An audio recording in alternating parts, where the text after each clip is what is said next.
Le bon gros géant de Roald Dahl, chapitre 9. Le buveur de sang.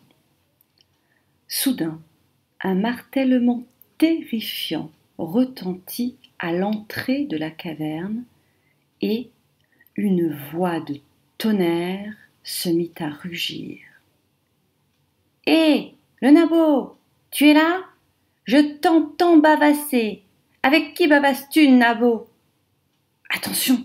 s'écria le bon gros géant. « C'est le buveur de sang. » Mais, avant qu'il eût terminé sa phrase, la pierre qui fermait l'accès à la caverne roula de côté et un géant de 15 mètres, 2 fois plus grand et plus large que le bon gros géant, entra à grands pas. Il n'avait pour seul vêtement qu'un petit morceau de tissu sale noué autour de la taille. Sophie se trouvait toujours sur la table à côté de l'énorme chenocombre déjà entamé, et elle se cacha derrière. La créature s'avança dans la caverne d'un pas lourd et s'arrêta devant le bon gros géant qu'elle dominait de toute sa hauteur. « Avec qui bavassais-tu à l'instant ?» gronda le géant. « Je bavassais tout seul, » répondit le bon gros géant. « Calambole !» s'écria le buveur de sang. « Faribreden !» rugit-il. « Tu parlais avec un homme de terre, voilà mon idée. »« Oh, non, non !» s'écria le bon gros géant. « Oh, ouais, ouais !» tonna le buveur de sang. « Je me dis que tu as dû attraper un homme de terre et que tu l'as remporté dans ton trou à rats pour t'en faire un copain. Alors moi, je m'en vais me l'extirper de là et me le gober en amuse-gueule avant d'aller souper. » Le malheureux bon gros géant se sentait de plus en plus mal à l'aise. « Il n'y a personne ici, » balbutia-t-il. « Pourquoi ne me laisses-tu pas tranquille ?» Le buveur de sang pointa vers le bon gros géant un index de la taille d'un tronc d'arbre. « Espèce de petit éplucheur d'avorton ratatiné !» gronda-t-il. « Minuscule ragoton poitrinaire, rognure de cul de bouteille, fiente de myrmidon rabougri. Je m'en vais maintenant fouiller dans les pâquerettes, poursuivit-il en saisissant le bon gros géant par le bras, et tu vas m'aider. On va tous les deux dénicher ce délicieux petit homme de terre. »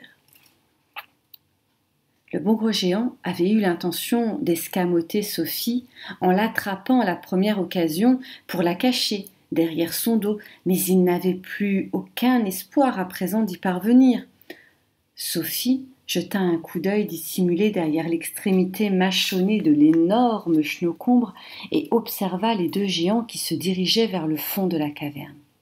La vision qu'elle eut du buveur de sang était terrifiante. Sa peau avait une couleur brun-rouge, sa poitrine, ses bras, son ventre étaient envahis de touffes de poils noirs. Il avait les cheveux longs, noirs et broussailleux. Son visage répugnant était tout rond et flasque. Ses yeux semblaient de minuscules trous noirs. Le nez était court et plat, mais sa bouche était énorme.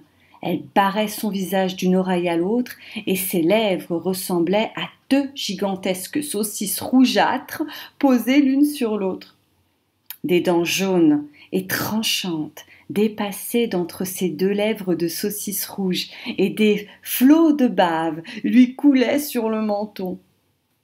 On n'avait aucun mal à croire que cette épouvantable brute se nourrissait chaque nuit d'hommes, de femmes et d'enfants.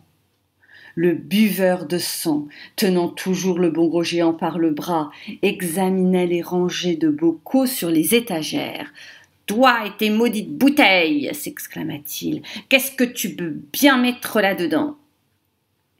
« Rien qui puisse t'intéresser, » répliqua le bon gros géant. « Toi, la seule chose qui t'intéresse, c'est de t'empiffrer d'hommes de terre. »« Tu n'es qu'un vieux corgnon cinglé !» s'écria le buveur de sang.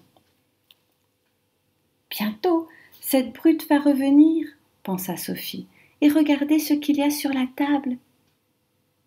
Il lui était impossible cependant de s'échapper en sautant à terre, elle se serait cassé une jambe, et le chenaucombre, tout grand qu'il fût, ne pourrait plus la cacher si le buveur de sang se mêlait de vouloir le prendre.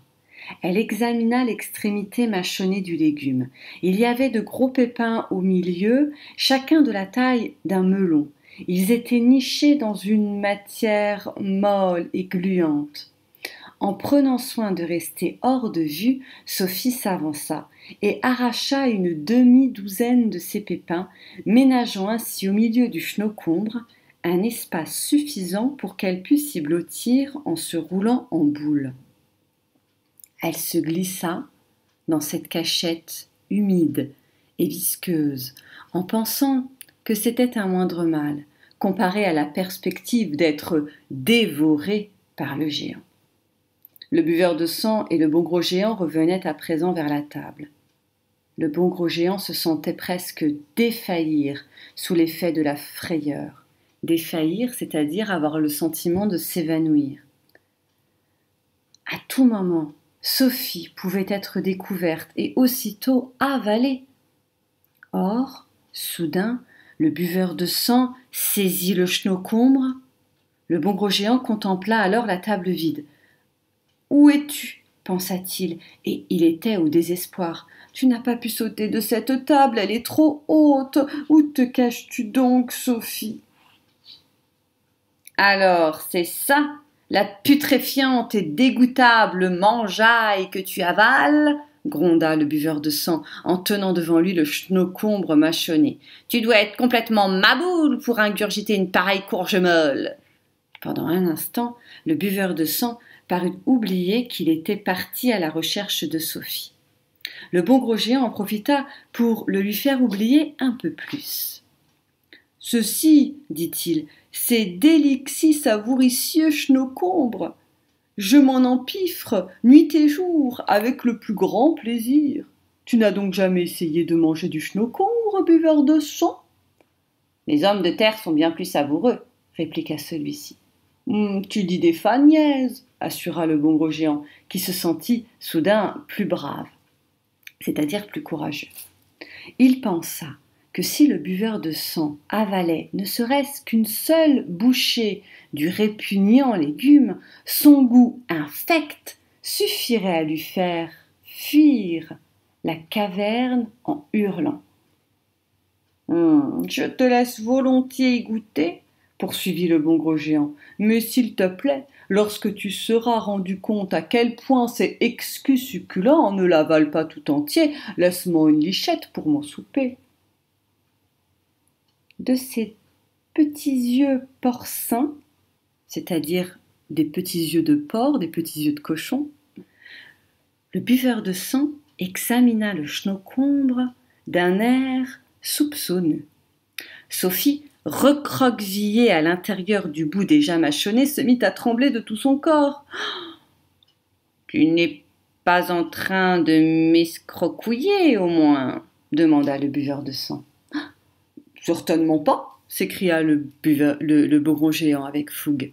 Avec fougue, c'est-à-dire avec vivacité.